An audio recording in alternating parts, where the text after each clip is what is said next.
Before we begin, an interesting feature revealed itself this week.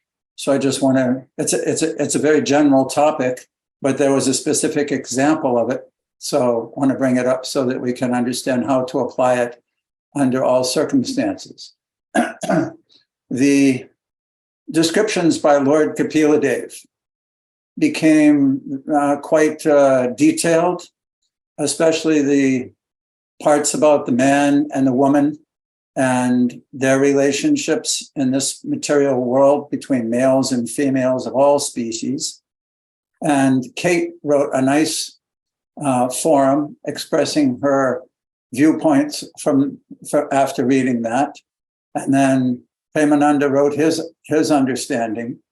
But what I want to bring up is that when we find a quote by Srila Prabhupada or any place in the Vedas, it's not a good practice to simply focus on that one topic or that one sentence or that one point that's being made without understanding how it fits into a full puzzle or presentation that the speaker is making. Because we'll see by the end of these lessons that Lord Kapila had a specific mood that he was presenting to his mother and to all readers and hearers of his teachings. And that one aspect, of course, is a very important one. It's an essential feature in the bigger picture. But when we understand the bigger picture, we understand why he was so detailed and adamant about them. So with that, let's go into the texts and see where it leads us.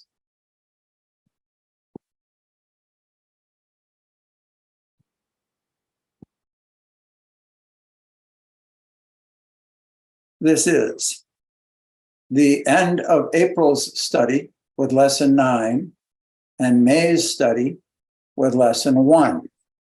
We're still in chapter 31, Lord Kapila's instructions on the movements of the living entities.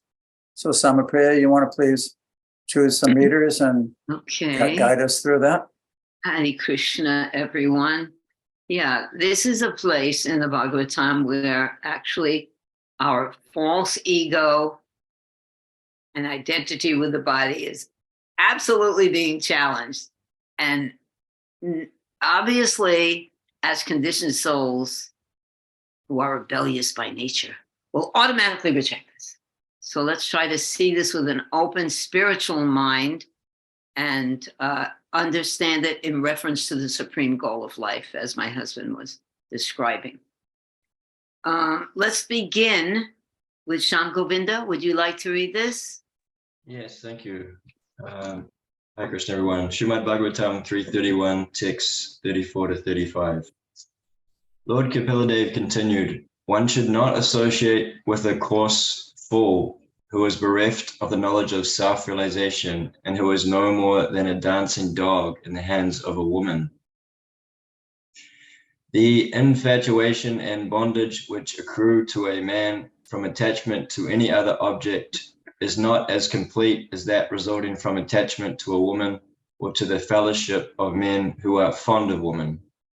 Purport.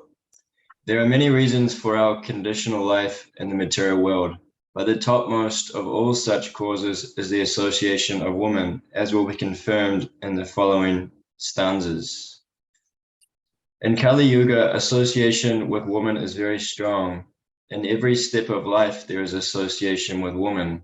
If a person goes to purchase something, the advertisements are full of pictures of women.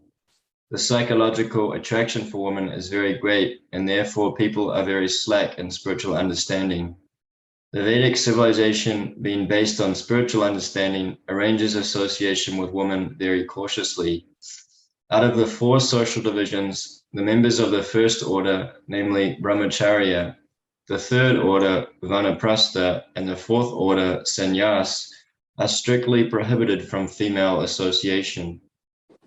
Only in one order, the householder, is there license to mix with women under restricted conditions. In other words, attraction for woman's association is the cause of the material conditional life. and anyone interested in being freed from this conditional life must detach himself from the association of women. Okay. My goodness. So first of all, I want to ask you what the significance of those pictures that were chosen with this verse. Can you? My husband told me why he chose these, and it's very, very interesting. Why do you think these two particular figures were chosen?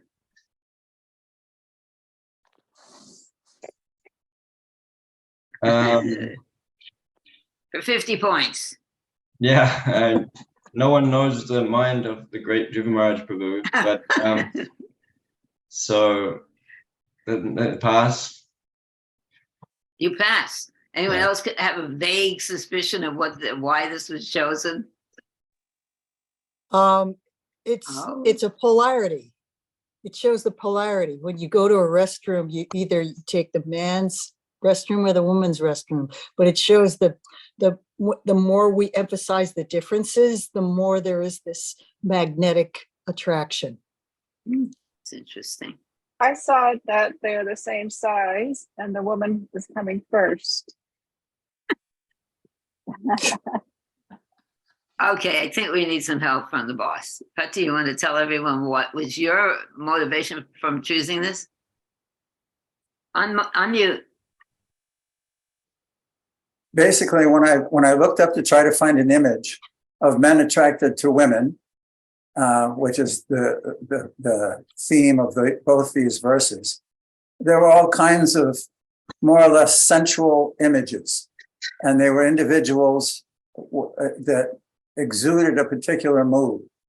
But when I saw this, it showed a very generic male and female attraction. And that's basically what happens in this material world, in all species of life, that the males and the females are attracted to one another, and no matter what body they're in, and they gradually develop attachment for one another. And we'll read about how that expands. We've already read about it. Everybody knows how it expands into children, house, land, bank balance, need for work. So many different things develop from that. From that, even birds have to go and get different things and build a nest, or however it works. We see it in so many different species of life. But this basic idea is that all men and all women, by nature, are attracted. Of course, in Kali Yuga, we're even seeing now, especially in the Western world, how gender identity is completely confusing people. People can't even tell the difference in themselves between whether they're a male or a female. And all these things become progressively worse and more conflagrated and difficult to deal with as Kali Yuga progresses, because it's a very low bodily centered type of time of universal development. But the basic reason is because this shows the generic attraction between the sexes. Okay, Nanda has something to say, but I just was going to mention also when I saw that, I thought that this is just a body. This is a body, and that's a body. Because when you realize that it's just a body, then the attraction between the two bodies becomes less. That was my take on it anyway. Nandaji, would you like to say something? Well, I was thinking something a little similar to yours, Samapriya, but because when I saw it, I thought, oh, look, two spirit. Well, it took me a few minutes to think of this. It wasn't like immediate. Anyway, look, two spirit souls. One got in a woman's body, one got in a man's body. But, usually those signs are like for the restroom, you need to use the facility. But we're given the facility to use whatever body we're in, we're given the facility to use it, quote unquote, properly, as opposed to improperly for just bodily attraction. So it kind of made me think of it in that way. Good. That's beautiful. Okay. Anyone else? Okay. Sham, did you want to say something else about that verse since you read it? Just about the picture, what came to me through discussion was just the petition. Maybe Dhruva Maharaj Prabhu also, there's a petition between men and women, and this verse reflects that in the three orders, sannyas, brahmachari, vanaprastha, that That's nice. is there's strict partition between male and female association. I can share when we were on Padayatra, walking around India, rather than traveling on a bus or in airplanes or trains and anything. When you walk, you go village to village, town to town, a lot slower. But when we landed in Udupi, where Madhvacharya appeared, they're very strict. There are 8 different mutts or ashrams and temples that worship the one deity of Udupi Krishna that was found by Madhvacharya 800 years ago. And they've kept this tradition for the last 800 years. Each year or two, one of the mutts sponsors the worship of the deity. Just like at Radharaman, many people are familiar, there are different families that worship that deity, and they take turns raising funds and getting it together so that they can worship the deity during that time. But in Udupi, it's not families, it's sannyasis with their brahmachari disciples. The entire ashram, the whole culture of the town is kind of geared around this feature where there are 8 different sannyasis, head sannyasis, there are many more sannyasis, and their students. So when they came to the temple to take darshan, all the people parted like the whole crowd would separate and step back, and they would have a couple of the boys walk in front of the main sannyasi who would come in to do the puja, followed by all his brahmachari associates in a very perfect, nice line. And the idea is that they wouldn't be touched or interact with any of the crowd. They're in the ashram. They're only associating with males. It's like a monastery under the tutelage of the teacher. So just sharing that, yes, that does happen. In 3 different ashrams in a proper Vedic culture, none of them associate with women.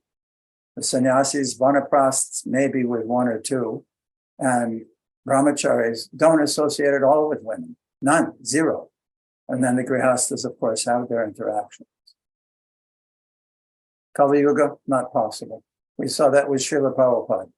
He adjusted very nicely Vedic culture so that he could spread Krishna consciousness around the world, and it's proven successful. You're muted, Sama. Okay, thank you. Okay, let's go on now with Tisha. Tisha, would you like to read? Yes, thank you, Mataji. Hare Krishna, everyone. No. Srimad Bhagavatam 3:31-36.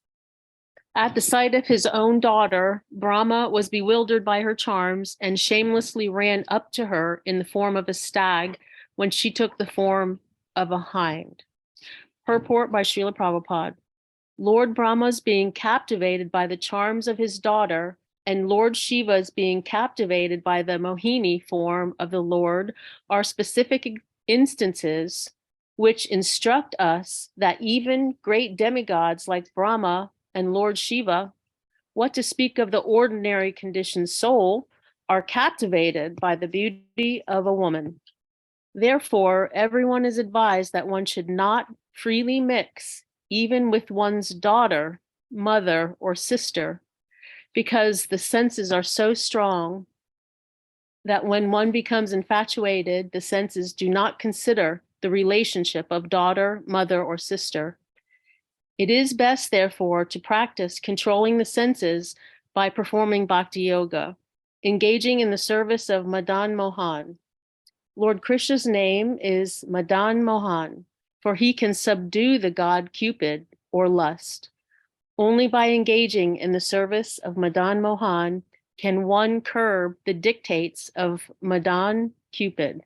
Otherwise, attempts to control the senses will fail. Okay. You look a little hesitant about this subject matter, my darling. Yeah, sometimes it rubs us the wrong way. But okay, why don't you tell me what you think about this verse in the Srimad Bhagavatam?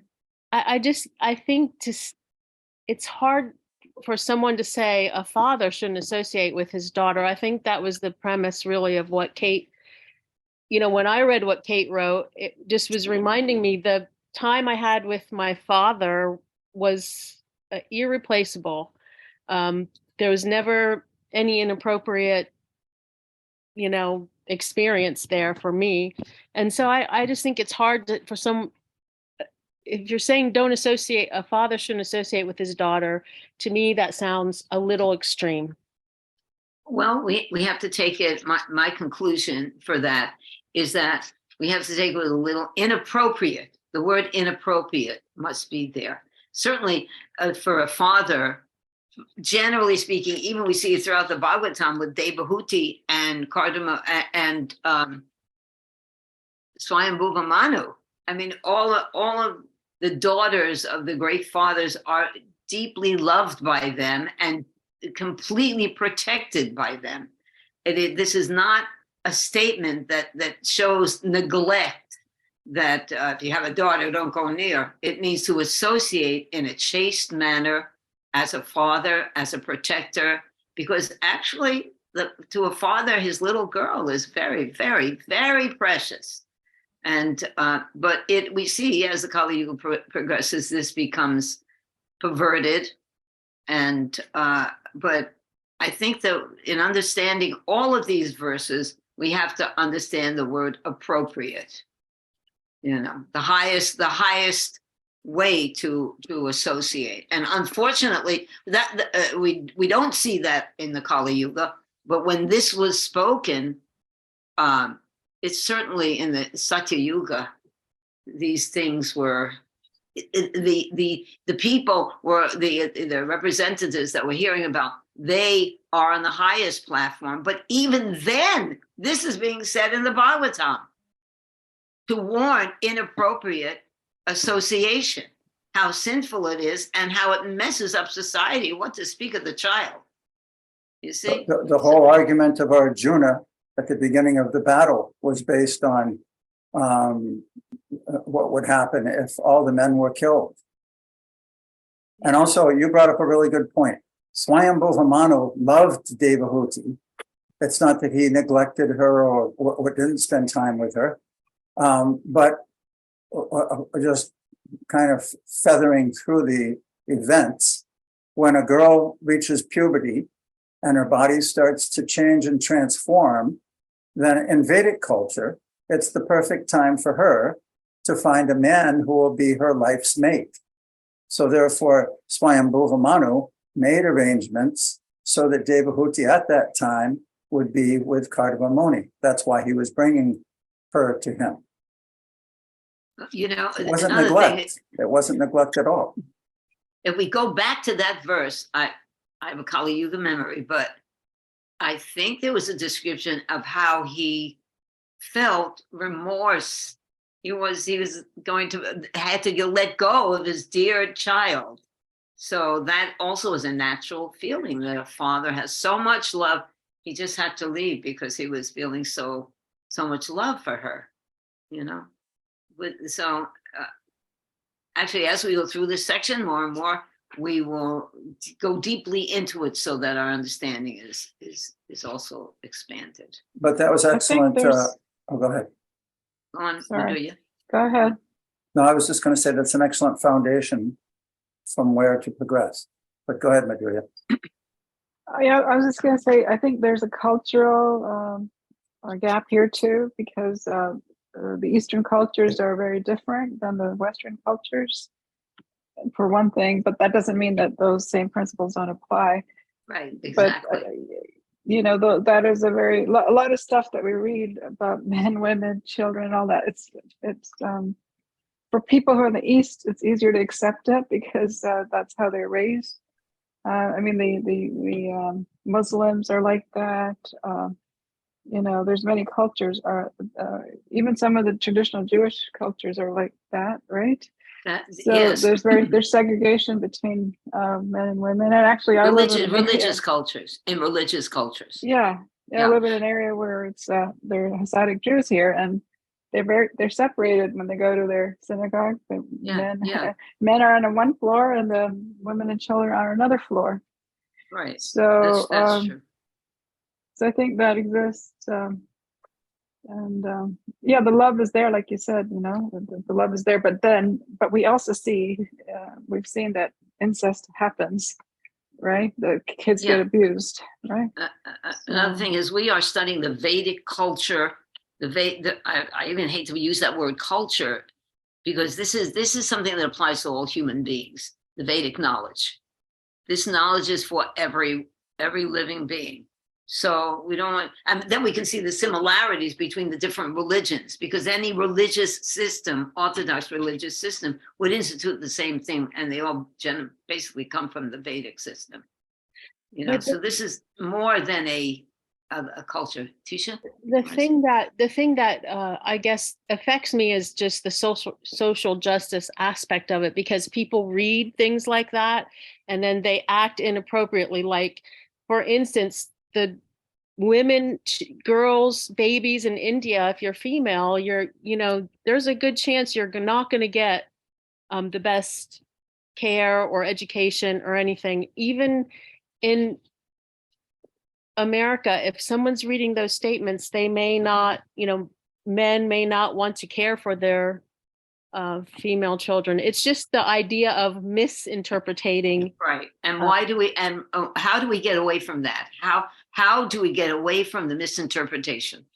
If you have a spiritual master that's teaching you appropriately. Right. That's Right. it. That's it. So you have to hear from the right person. Right now we see the world the way it is. No, people not hearing from the right person. Yes, Betty? Even people who heard from Srila Prabhupada, who is the right person.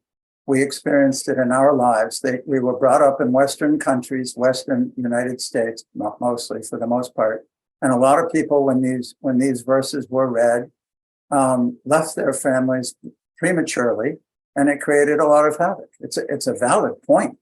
There's no doubt about it. But Immaturity. yes, at the same time, the essential aspect of it has to be acknowledged. Yeah, definitely. Manvatara? Thank you. I just wanted to supplement what Madhura Leela was saying, but I thought this whole junction was limited to the householder ashram also. I mean, Manu, the 4 ashrams and the 4 classes, it's not so restricted in the householder ashram. So there is not that level of impropriety, anywhere else. You know what I mean? Like, Swayambhuva Manu was a householder, and, this restriction about daughters and fathers is not applicable like that in the householder ashram. Barring impropriety, of course. You know what I mean? That would be it, because you would think that would be the only place that this kind of abuse would happen. A person shouldn't sit with his, female associate family members, but barring impropriety, that's it. Okay. I knew this was going to be a very hot discussion today, which is good, because we want to get to the basic thing, because we want to go back to Godhead. We want to please Krishna. So we have to go through this because it's confusing. Here we are in the material world, completely opposite. Okay, let's go on now with Madhurya Leela. And after Madhurya Leela, Nanda, she wanted me to make that statement. Thank you. I won't be able to read. I'm just busy with things, so I'm listening. Thanks. Oh, no. Nanda, are you there now? Yes, dear. Thanks for giving me the heads up. It didn't matter anyway. It's Thank okay. you, Dawn. Third canto, 31st chapter, text number 37. Amongst all kinds of living entities begotten by Brahma, namely men, demigods, and animals, none but the sage Narayan is immune to the attraction of Maya in the form of a woman. Srila Prabhupada's purport. The first living creature is Brahma himself, and from him were created sages like Marichi, who in their turn created Kasyapa Muni and others. And Kasyapa Muni and the Manus created different demigods and human beings, etc. But there's none among them who is not attracted by the spell of Maya in the form of woman. throughout the entire material world, beginning from Brahma down to the small, insignificant creatures like the ant. Everyone is attracted by sex life. That is the basic principle of this material world. Lord Brahma's being attracted by his daughter is a vivid example that no one is exempt from sexual attraction to woman. Therefore, woman is the wonderful creation of Maya. Do I have to read the next part? No. Yes. Therefore, woman is the wonderful creation of Maya to keep the conditioned soul in shackles. Okay, this is going to balance itself It as is. we go along. So do not Okay. fear. Now you tell me what this is all about. Well, it's actually just pointing out the all-encompassing nature of the illusion of the material world. That goes for men, that goes for women, that goes for demigods, that goes for ants. Everybody wants to enjoy, and that's what the shackle means. Shackle means, or the enjoyment means, I want to enjoy me or mine or things of my own without Krishna, because I think I'm the enjoyer. And therefore, when we act on that premise, that desire, we're pushed by that desire, then we're shackled more and more, entangled more and more in the reaction to that activity, which brings us lower and lower as opposed to higher and higher progress in spiritual life. So material world's been compared to a prison house time and time again. And we say, oh yeah, material world's a prison house. This is how it's a prison house. It's a prison house without iron bars, because you know why? No one cares. No one wants to leave the prison because we're shackled by the desire to think, oh, maybe this person, maybe that situation, maybe this will make me happy. And I can be happy without Krishna. And therefore, I'm shackled in whatever form I'm in, whether I'm in the form of a woman, I'm shackled. And if I'm in the form of a man, which I was many times previously, I was shackled because I thought that a woman would give me happiness. And I'm in a woman's form and I'm thinking, oh, now I'm an old lady and I don't really care so much. But if I was in a young lady's body, if I had that energy, I would care a whole lot. So it's not that I'm free from it. I'm just on the dwindling side. I don't believe that, because you know the one magic thing, Nanda. What's the one magic thing that saves us all? Magic thing is we got a chance. Got a chance. Aside from that, that we think that we're the body. We Okay. think we are this body, and that's the basic problem. All of these things, we think to the body, this is me. So that's what I got to enjoy. Ay vey, as we say. Okay, so thank you, Nandaji. Before we go on, Sama, I got one quote here that I found. Oh, okay. It just clarifies that particular point. It's from the Manu Samhita and Srimad Bhagavatam. It's requoted. This is what Srila Prabhupada was referring to. A man should not associate with a woman in a solitary place, not even with his mother, sister, or daughter, for the senses are so strong that they lead astray even a person advanced in knowledge. Prabhupada explains, when a man remains in a solitary place with a woman, his sexual desires undoubtedly increase. Therefore, the words ekanta bhutani, which are used here, indicate that to avoid sexual desires, one should avoid the company of women as far as possible. Sexual desire is so powerful that one is saturated with it if he stays in a solitary place with any woman, even his mother, sister, or daughter. Just Now, a little clarification. Good. I want to comment on that, and so does Madhurya.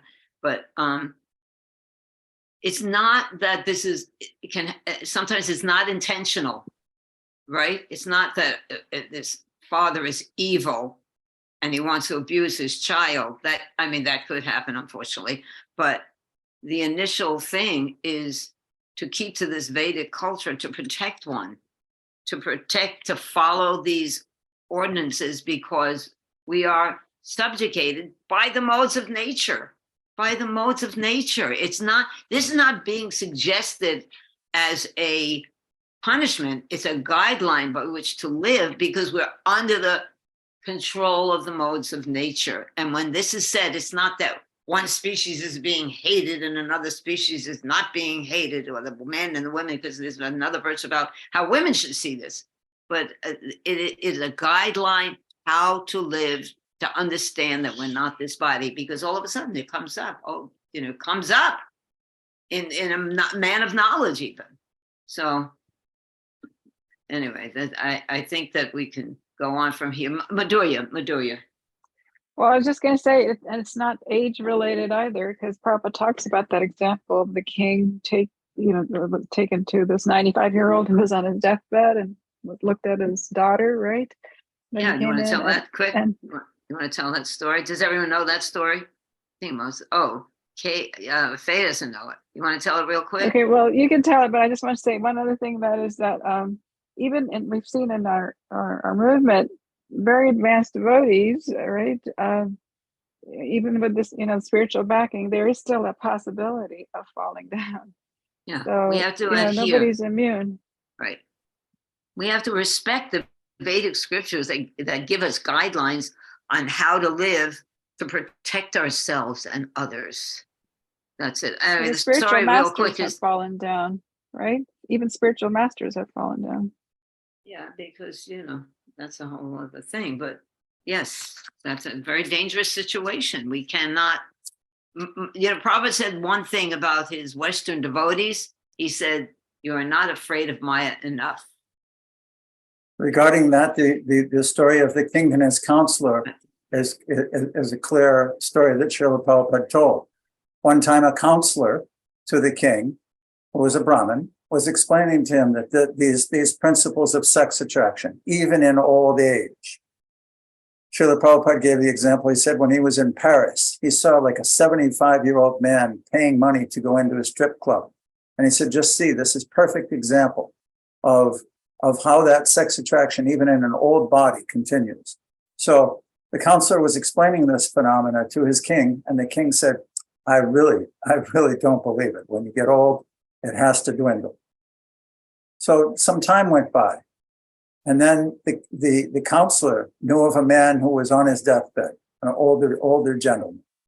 So he told the king, he said, tomorrow you come and we'll go see that old man. And when you come, you please bring your young daughter with you, your young, beautiful daughter with you. So all three of them the next day, the king, the counselor, and the daughter, went before this man. And even though the king, the emperor himself, had come to see this man lying on his deathbed, that old man kept glancing at the girl because she was very attractively dressed and he was attracted to her. So then the counselor looked at the king and he said, do you understand? He said, yes, now I understand. Wow. That's pretty intense. So this is not a new thing. This is what the Vedas are saying. Lord Kapila did. Lord himself, he designed it. Yeah. And, when we hear instructions. Let's try to move Okay, on. we'll go on. Let's go on. Okie doke. Nanda, Chatamayi, would you like to read? Haribol, good morning, everyone. Morning. It's a fantastic discussion. Okay, so I'm reading the purport. Instead of being attracted by material beauty, if one is accustomed to being attracted by the beauty of Radharani and Krishna, then the statement of Bhagavad Gita, Param Drishtva Nivartate, holds true. When one is attracted by the transcendental beauty of Radha and Krishna, he is no longer attracted by material feminine beauty. That is the special significance of Radha Krishna worship. That is testified to by Yamunacharya. He says, since I have become attracted by the beauty of Radha and Krishna, when there is attraction for a woman or a memory of sex life with a woman, I at once spit on it, and my face turns in disgust. When we are attracted by Madan Mohan and the beauty of Krishna and his consorts, then the shackles of conditioned life, namely the beauty of a material woman, cannot attract us. Haribol, here's the remedy. Here's the remedy. It's so natural. And I'm thinking of my first times at the temple in Boston, where I experienced the segregation of the men and the women on either side of the temple. And what are they doing? not only are they not looking at each other, but they're looking at the deities on the altar who are radiant and resplendent and just hold your attention completely with their beauty. You combine that with uproarious kirtan, and everybody's happy. Everybody's happy. Very good. Hare Krishna. Thank you. Thank you. I'm just going to give everybody a chance to read them. We'll go back again because there's more verses here. Thank you. In the purport, Srila Prabhupada quoted Param Drishtani Vartate. Yeah. Just wanted to. So, There Go we go. on. So this is the Chaitanya. Why don't you read that? oh yeah, Vishaya vinivartante nihararyasya dehinaha grasha varjam rasopyasya param dristvana vartate. That's what he included. It's beautiful, isn't it? This is the method. We stop thinking that we're on this lower level with the modes. We rise to a different understanding and vision. And by practice of sadhana, we hold on to that vision. And, in this Kali Yuga, we need to do it moment by moment by moment, or we will be pulled down to the Read this verse, Shata, Oh, okay. in English. Though the embodied soul may be restricted from sense enjoyment, the taste for sense objects remains. But ceasing such engagements by experience a higher taste, he is fixed in consciousness. Yeah, that's the goal, to experience that higher taste.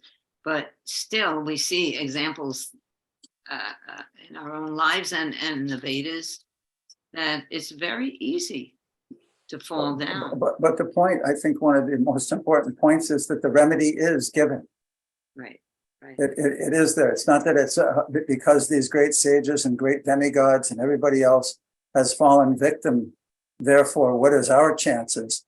But here it's being expressed. If we can develop a taste, then it certainly, we've all experienced how Yamunacharya, that when we think of it, it's a distraction. It's not a desirable dream that we allow our minds to get all absorbed in and then go to try to fulfill that. No, because we've experienced this spiritual taste, which is so much more relishable, we can say, no, I'm not going to do that. I'm going to work towards this, towards developing and experiencing that higher taste. If you actually experience the higher taste, then the lower taste is very easy to give up.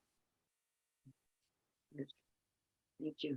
Prabhupada said, I spite on it. When Prabhupada tells this story, he says, and Yamunacharya says, I spite on it when I think of the sex life with a woman.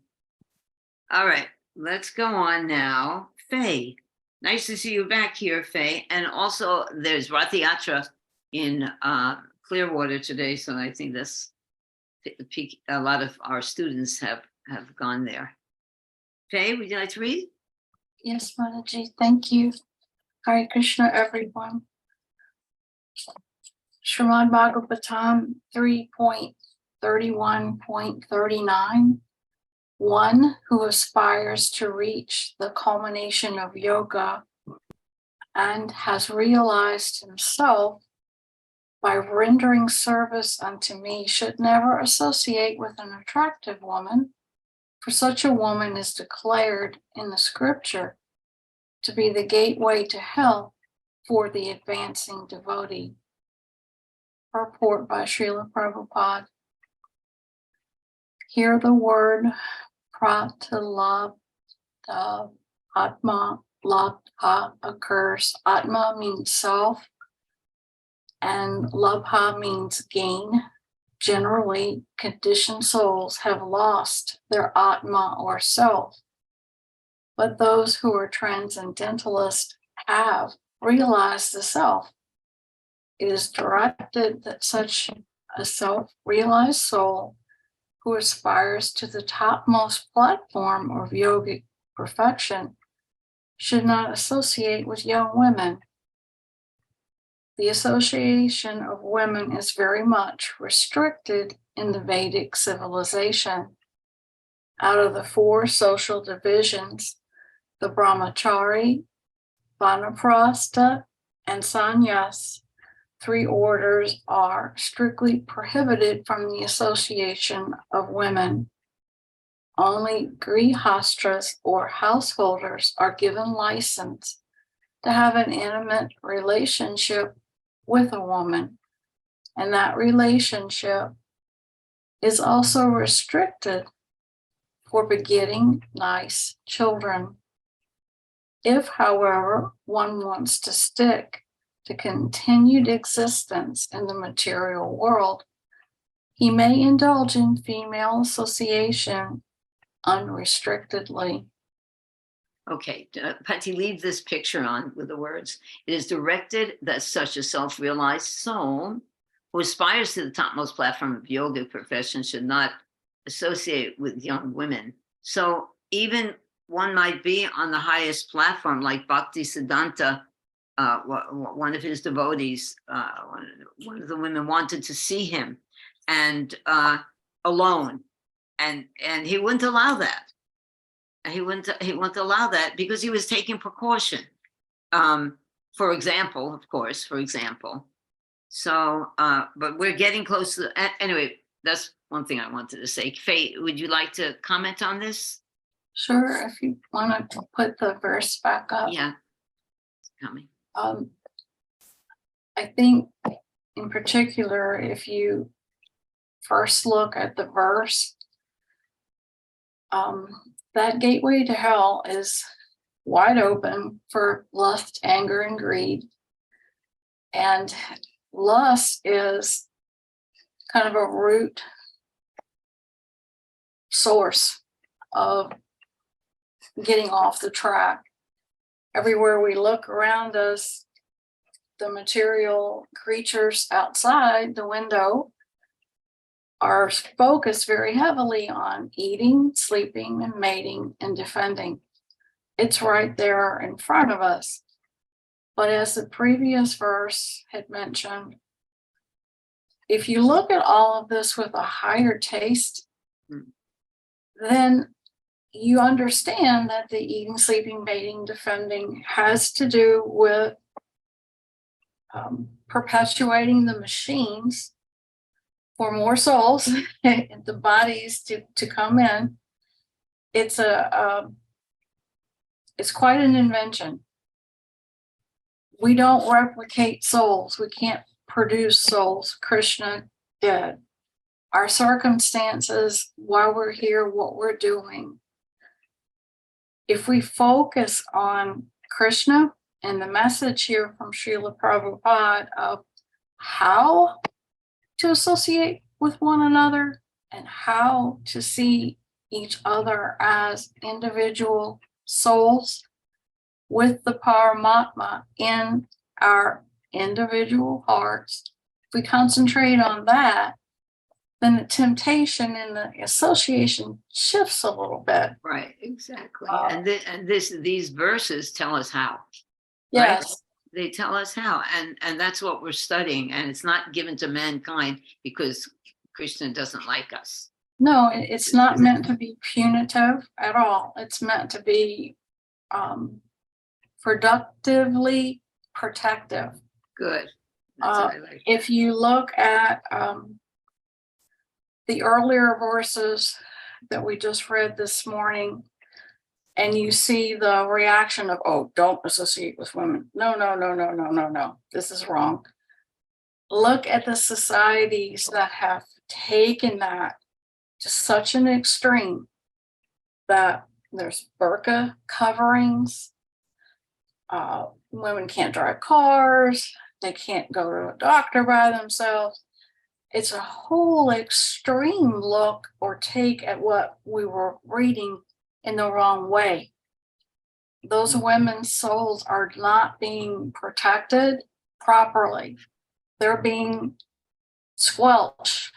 And you sort of look at the individuals that are male in that situation and you think, why are they so over the top in their treatment of women?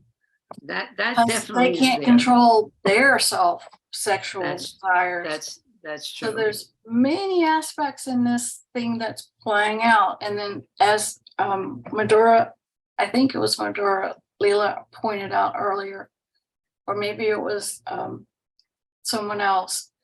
This is Kali. We're reading Vedic culture from its ideal. Yeah. And we have to do the best we can with what we have. Even women in the workplace, we have to do the best we can.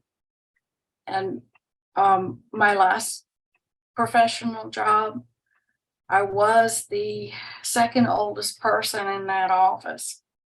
I served all of them, but I tried to treat all of them, males and females, like they were my grandchildren.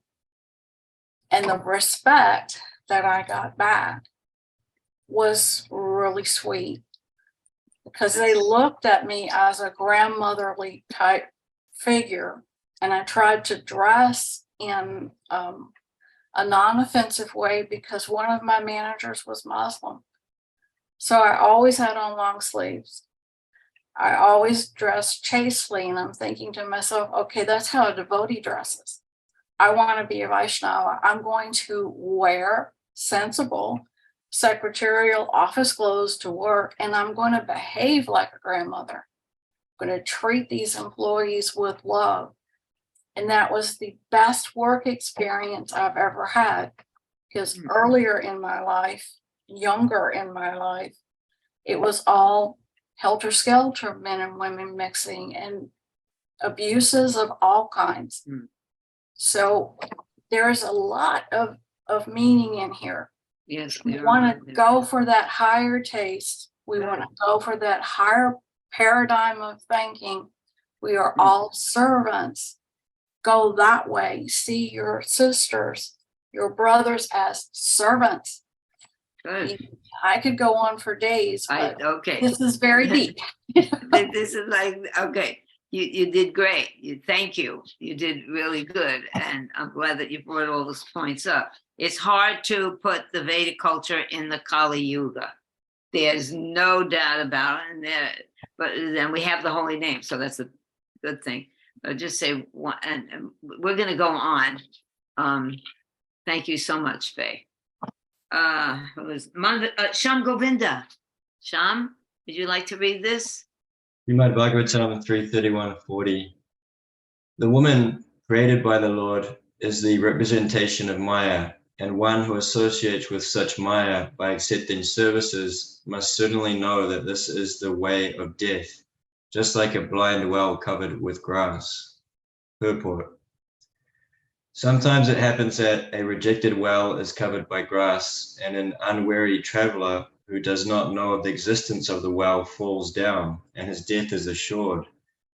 Similarly, association with a woman begins when one accepts service from her, because woman is especially created by the Lord to give service to man. By accepting her service, a man is entrapped. If he is not intelligent enough to know that she is the gateway to hellish life, he may indulge in her association very liberally. This is restricted for those who aspire to ascend to the transcendental platform. Even 50 years ago in Hindu society, such association was restricted. A wife could not see her husband during the daytime. Householders even had different residential quarters. The internal quarters of a residential house were for the woman, and the external quarters were for the man. Acceptance of service rendered by a woman may appear very pleasing, but one should be very cautious in accepting such service, because it is clearly said that woman is the gateway to death or forgetfulness of oneself. She blocks the path of spiritual realization. Okay, now, Sham, I want you to speak about this in a very Krishna conscious, elevated way, so no one will be on the Battley platform after you describe this. Okay, do you need to see the verse again? Yeah, can I see the verse? Bhakti.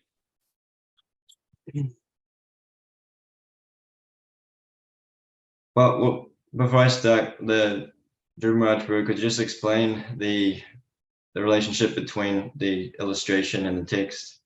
In India, as mentioned down here, that there was internal quarters of a residential house. It's called the Antargan, and the external was the Bahirgan. There's actually the way that the architecture in ancient India was, and more rural in the cities and everything like that, where people are living like they do in the West. It's not that way.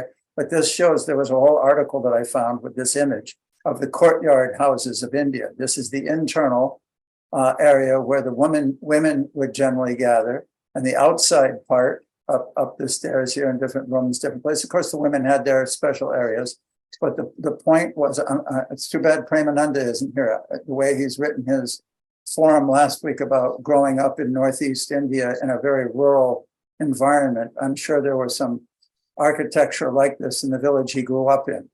And again, the basic idea for centuries was that the men and the women, just like we were just talking about in Orthodox religions, in societies that are God conscious, this is a general practice. So that just explains a little bit about the picture. Thank you. Yeah, so just mirroring what Dhruv Maharaj Prabhu says, if both genders know the ultimate goal, then both genders use their energy and do their dharma to achieve the ultimate goal. And it seems that's what this verse is saying in essence. Very nice. It's actually the next verse is like a transition to the next to that topic. You're muted, Sam. Oh, sorry. Thank you, Sham. Let's go on to the next verse, if that's all you have to say about that right now, because it will become clearer with the next verse. Okay. Tisha, would you like to read, Tisha? Yes, Mataji. Verse 41. A living entity who, as a result of attachment to a woman in his previous life, has been endowed with the form of a woman, foolishly looks upon Maya in the form of a man, her husband, as the bestower of wealth, progeny, house, and other material assets. Purport by Srila Prabhupada. We should always remember, as it is stated in Bhagavad Gita, that both the gross and subtle material bodies are dresses. They are the shirt and coat of the living entity. To be either a woman or a man who involves one's bodily dress. The soul in nature is actually the marginal energy of the Supreme Lord. Every living entity being classified as energy is supposed to be originally a woman or one who is enjoyed. The relationship between man and woman is very complicated, but the substance is that one who aspires to ascend to the transcendental stage of spiritual realization should be very careful in accepting the association of a woman. In the stage of Krishna consciousness, however, such restriction of association may be slackened because if a man's and woman's attachment is not to each other but to Krishna, then both of them are equally eligible to get out of the material entanglement and reach the abode of Krishna. As it is confirmed in Bhagavad Gita, anyone who seriously seeks to Krishna consciousness, whether in the lowest species of life, or a woman, or of the less intelligent classes, such as the mercantile or laborer class, will go back home, back to Godhead, and reach the abode of Krishna. A man should not be attached to a woman, nor should a woman be attached to a man. Both man and woman should be attached to the service of the Lord. Then there is the possibility of liberation from material entanglement for both of them. Okay. Thank goodness. Thank goodness. Okay. So listen, a man and a woman have different things to transcend.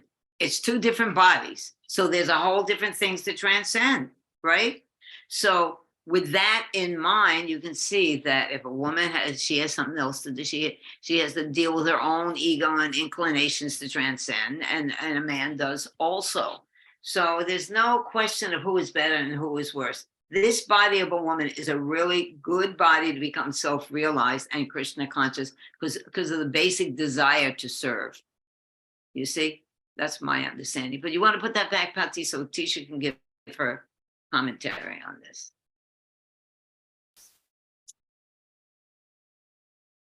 I saw your good husband walking back and forth. Okay, unmute, darling.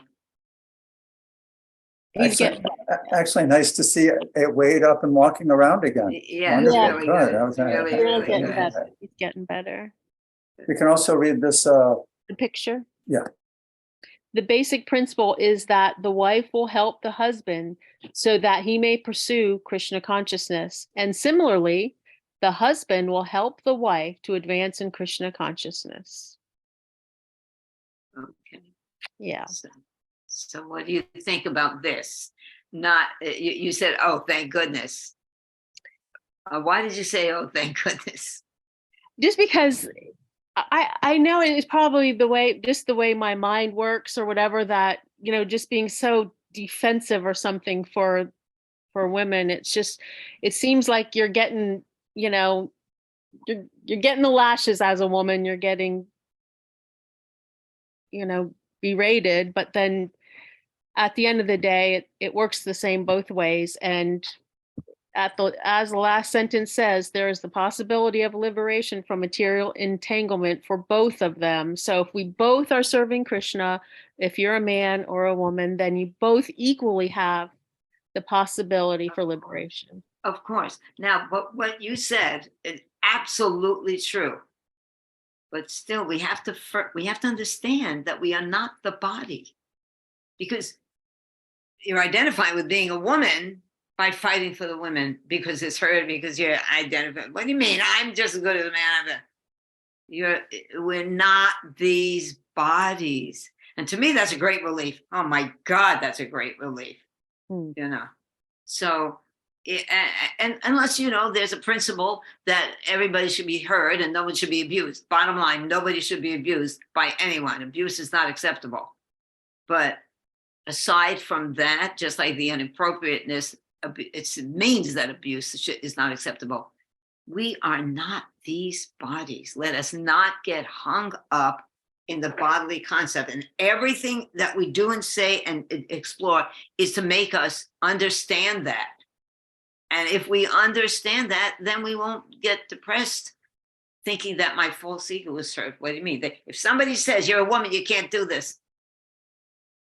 You know, that's not what I can't do. What I don't want to do it. Or, you know, it's foolish to get involved in that kind of bodily concept battle. As a woman, as in a woman's body, I can say quite honestly, it is a really good body to become humble in, even though I have been fighting it for 75 years. You have great opportunity to become self-realized in this body, the body of a woman. We have so many things that can help us to become humble, really. And what's wrong with that for a transcendentalist? Okay. But the other part about that, Go back. Yeah. Rupa, if you go back, there's that one part about that where spirit soul is the marginal energy of the Supreme Lord, and every living entity being classified as energy is supposed to be originally a woman. What does that really mean? Or one who was enjoyed. Or one who is enjoyed. Enjoyed. That's the passive, like in the Chinese yin yang, the positive and negative forces. A woman's body is a negative force, not saying that she's negative, but negative meaning receptive. Let's use that word, receptive and active and receptive. A woman's body is geared toward receptivity because the seed is planted within it, right? So it's not that a woman, that every man is a woman, but every man is Prakriti. Every living being is Prakriti, the energy of the Lord to be enjoyed by him. Understand? Is that right, Patti? You want to add to that? No, the Sanskrit words Purusha and Prakriti means enjoyer and enjoyed. So generally the supreme male is the supreme Purusha, the supreme enjoyer. and everything else is his prakriti, his energy, and is meant for his pleasure. Madhurya, did you want to add to that? Yeah, I would say even in the material sciences, if the male sperm wasn't there, it would be everybody would be a woman. So it's only when that is acted upon, that the egg is acted upon, that it can become a male. Otherwise, everybody would be a female. What? You know. If there's no, you better go back to your science class. I think. I mean, the egg has to be fertilized. The egg has to be fertilized, and that's the way the place is propagated. No one would be around to be male or female. So, anyway, but the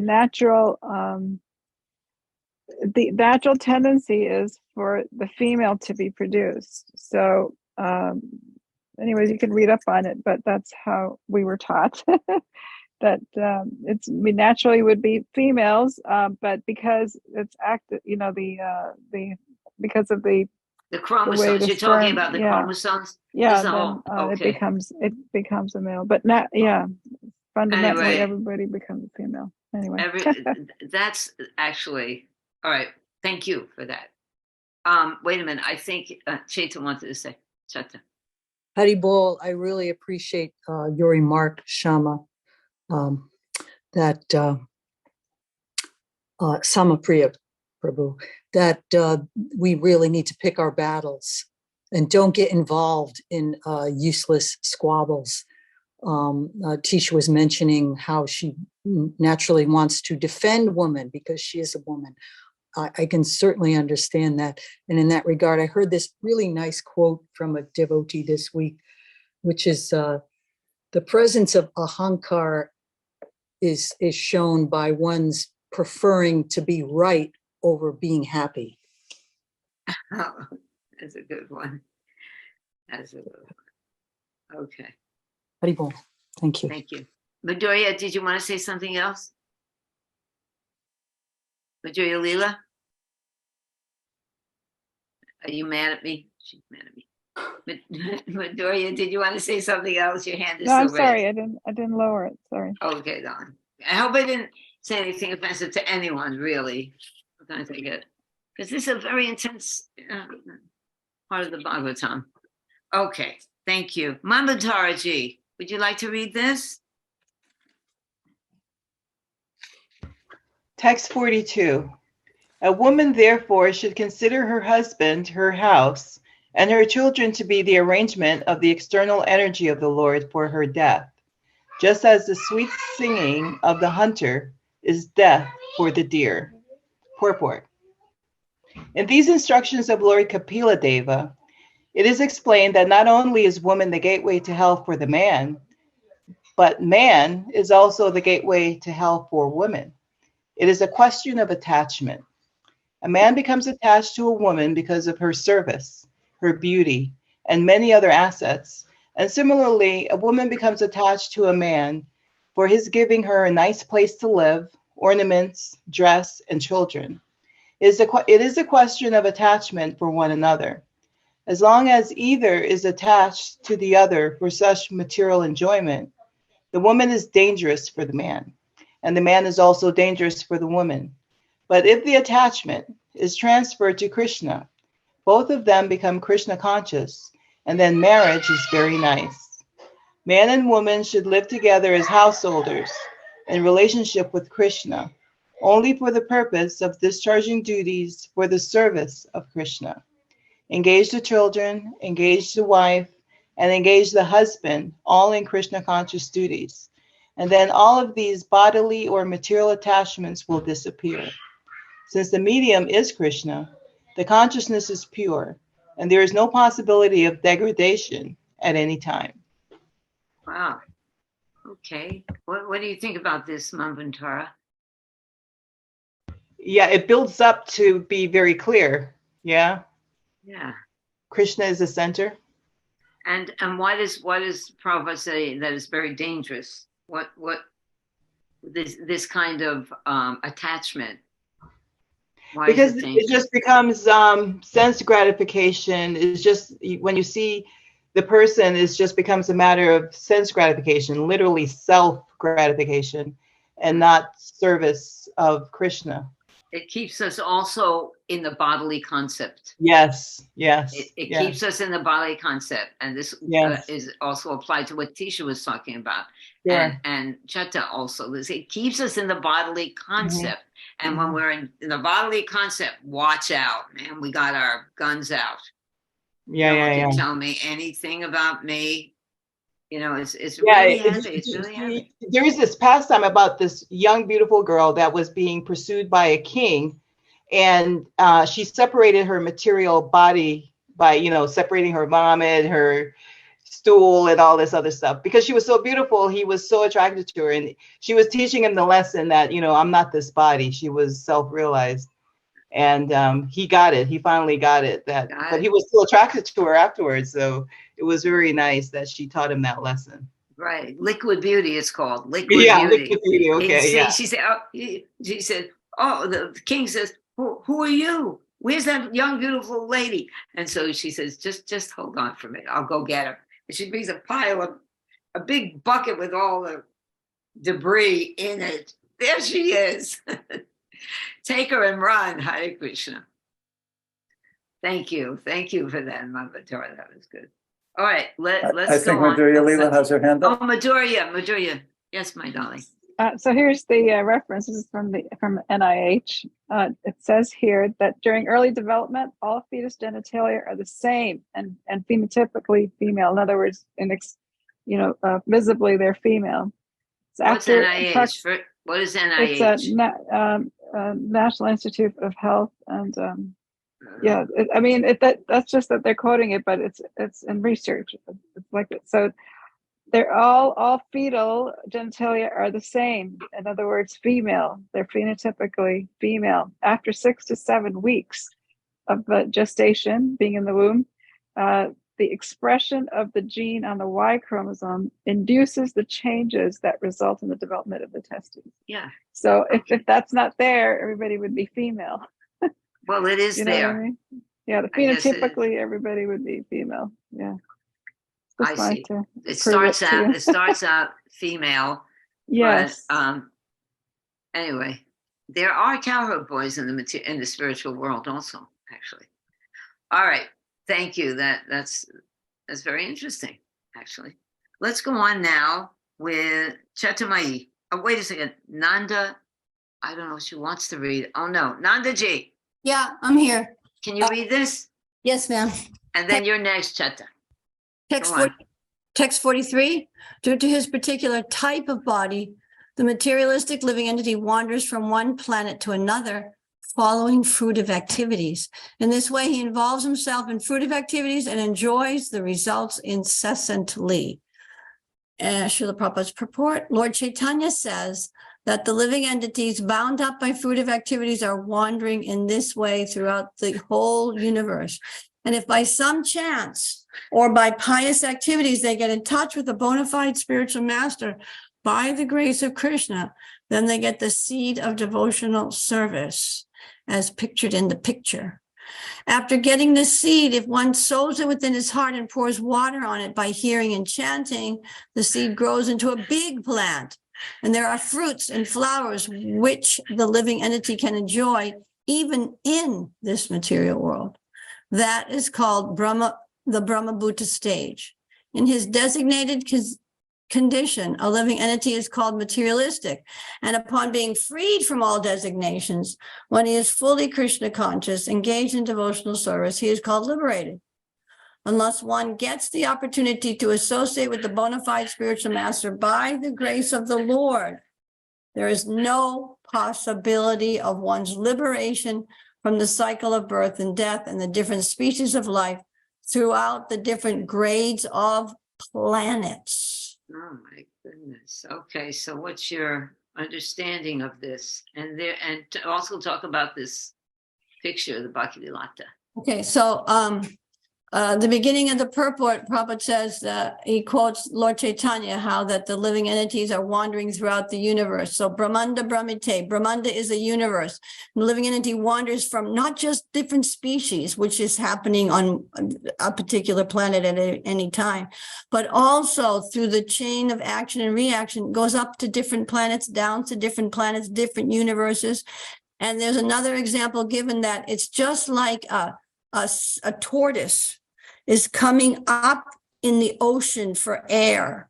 He's deep down in the ocean, like the living entity, he's coming up for air. And just by chance, he just happens to come up exactly in the spot where a log is floating on top of the water. And instead of bumping his head on the log, there happens to be one small little knot in the log. And it just so happens, his head goes exactly through that hole, and he gets some air. So that's comparative, like the chance that we get to hear from Krishna or from the bona fide spiritual master. Usually it's through the bona fide spiritual master we get Krishna, but by the grace of Krishna, we get the spiritual master, and by the grace of the spiritual master, we get Krishna. So that takes place after, millions and millions of transmigrations throughout the universe. So back to the picture that talks about the Bhaktilata beach seed, if once one comes in contact with the bona fide, and it doesn't have to be only a spiritual master as your first contact, but by coming in contact with somebody who's in the line and repeating, then you get the seed, the bija of service, and that seed is planted just like now, springtime, and many people are planting seeds of this and that.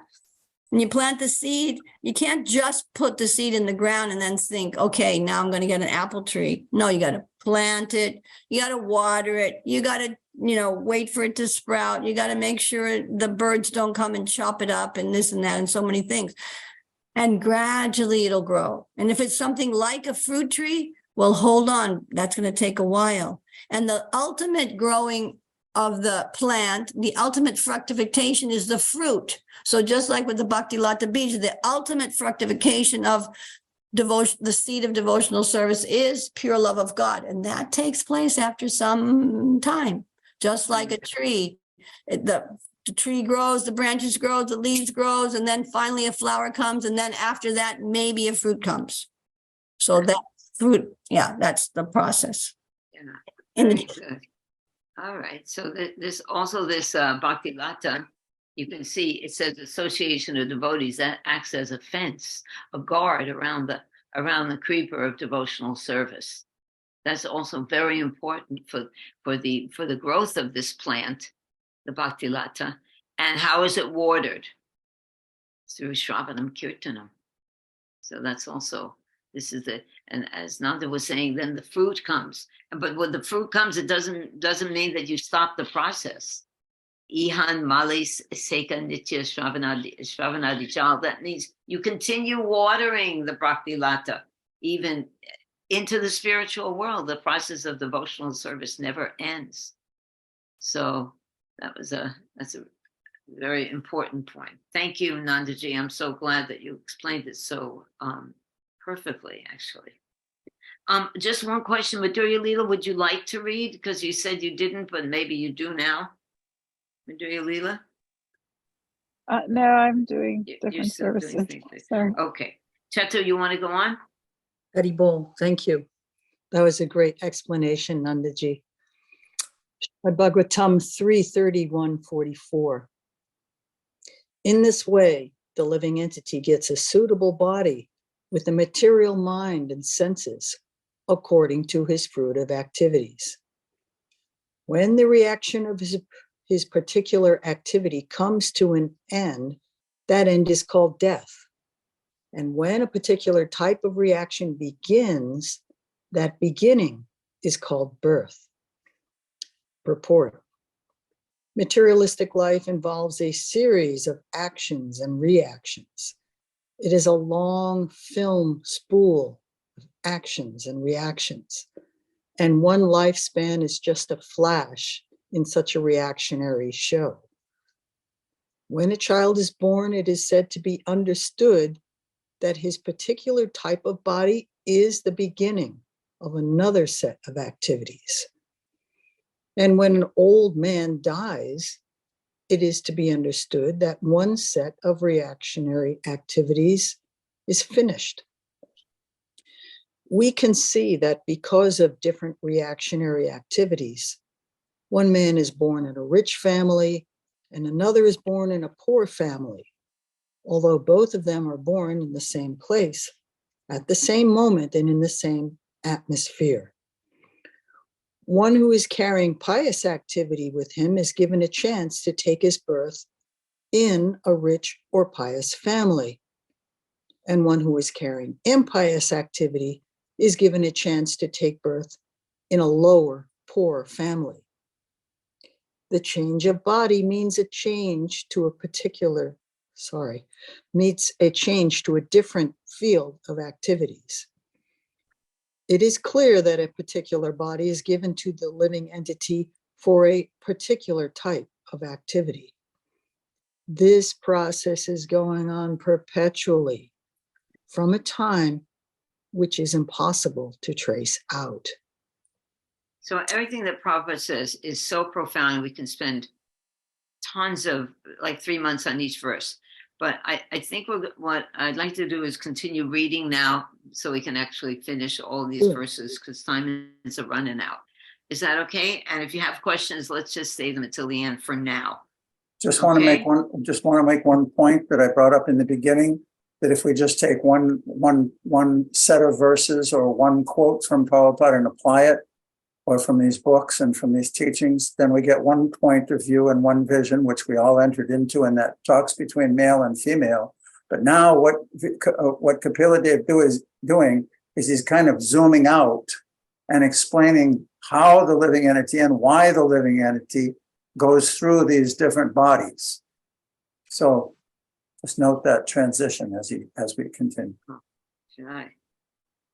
Okay, so the next, Faye, you want to read? Text 45 to 46. When the eyes lose their power to see color or form due to morbid affliction of the optic nerve, the sense of sight becomes deadened. The living entity, who is the seer of both the eyes and the sight, loses his power of vision.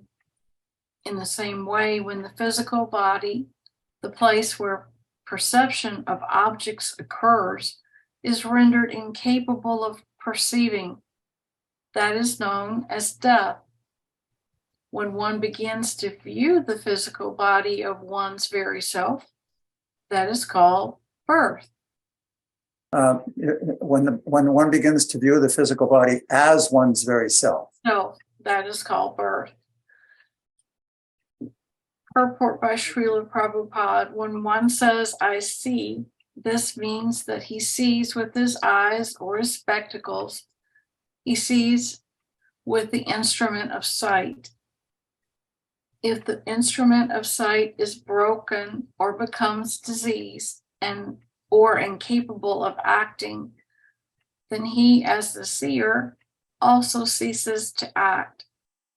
Similarly, in this material body at the present moment,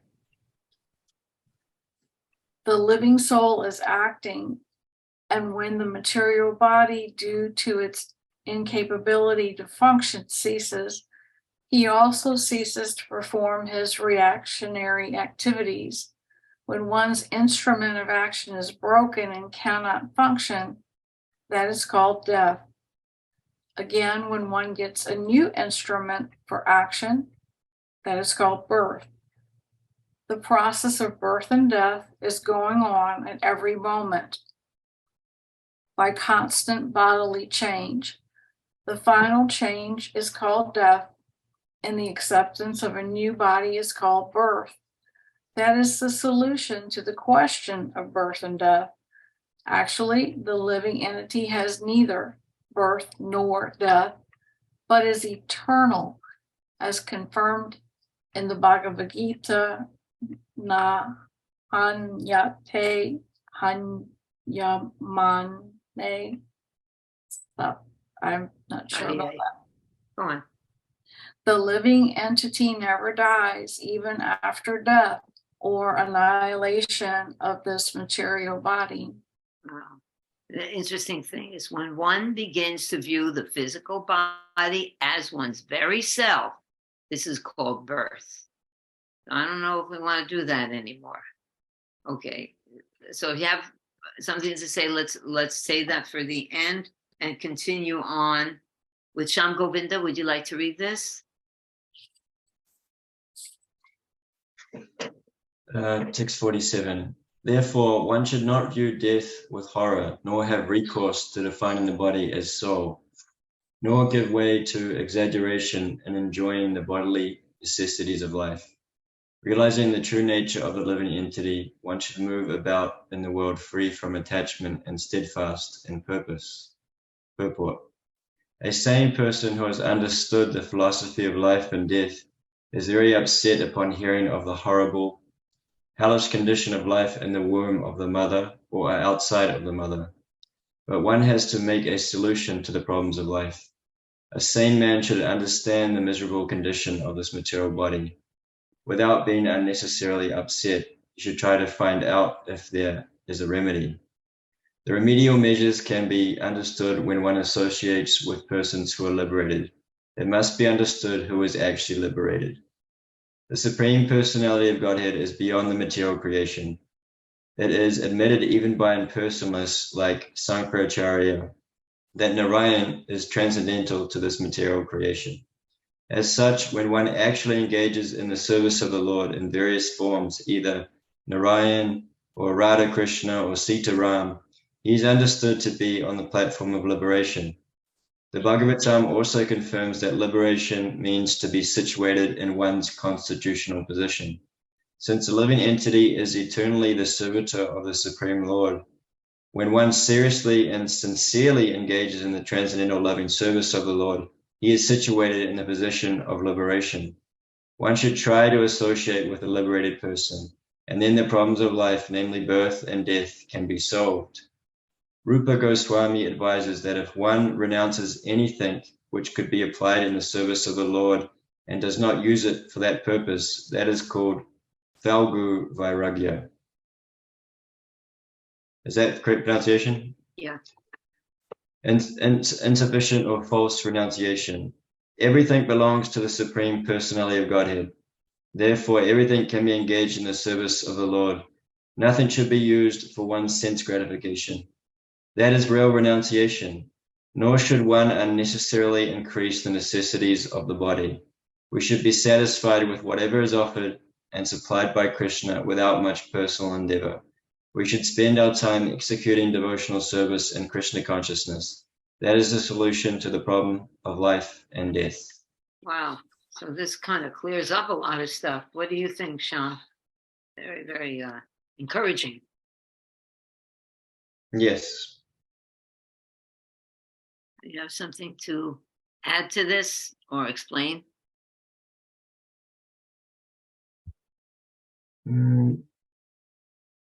Problems of life. Just, yeah, I guess when we can see from the top down how basically everything can be utilized. So our psychology that we get with whatever gender we have can just be put into the service of the Lord. And therefore, if we just do it on the platform of service, we're in a liberated position according to this purport. Very good.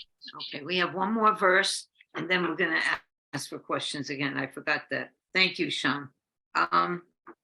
Mamatar, would you like to read the last verse here? Text 48. Endowed with right vision and strengthened by devotional service and a pessimistic attitude towards material identity, one should relegate his body to this illusory world through his reason. Thus, one can be unconcerned with this material world. Purport. It is sometimes misunderstood that if one has to associate with persons engaged in devotional service, he will not be able to solve the economic problem. To answer this argument, it is described here that one has to associate with liberated persons, not directly, physically, but by understanding through philosophy and logic the problems of life. It is stated here, Samyak Darshanya Buddhya.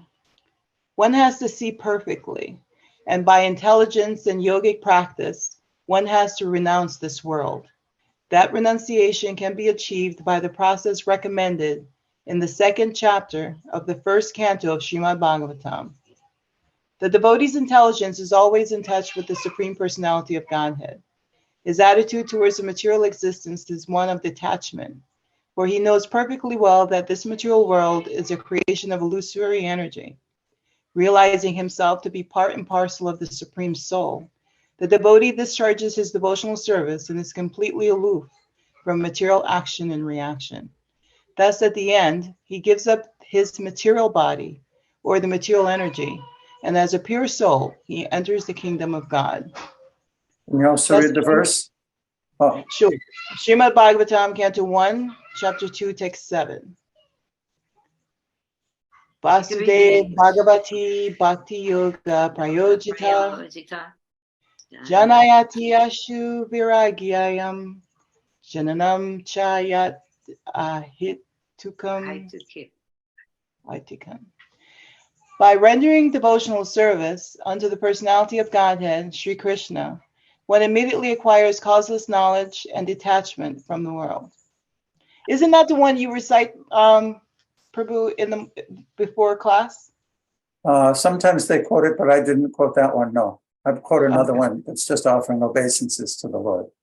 Okay. Thus end the Bhaktivedanta purports of the 3rd canto, 31st chapter of the Srimad Bhagavatam, entitled Lord Kapila's instructions on the movements of the living entities. Okay, leave this up for a second. Okay. So now we have a little discussion. This last word, read this verse again, Manvantara. Just read the verse. Endowed with right vision and strengthened by devotional service and a pessimistic attitude towards material identity, one should regulate his body to this illusory world through his reason. Thus, one can be unconcerned with this material world. So okay, now we can have a little discussion because this is the culmination of what we've been studying. That one should have a pessimistic attitude about this material world, and regulate this body means give it down to the material energy. It's not like lifting it up as a worshipable thing. Giving it down, regulate it, give it to the material energy. That's what it is. Relegate, not regulate. No, relegate. I meant relegate. It's not a complement to it. You know, the material body is not something to be glorified, except if we use it, of course, for Krishna.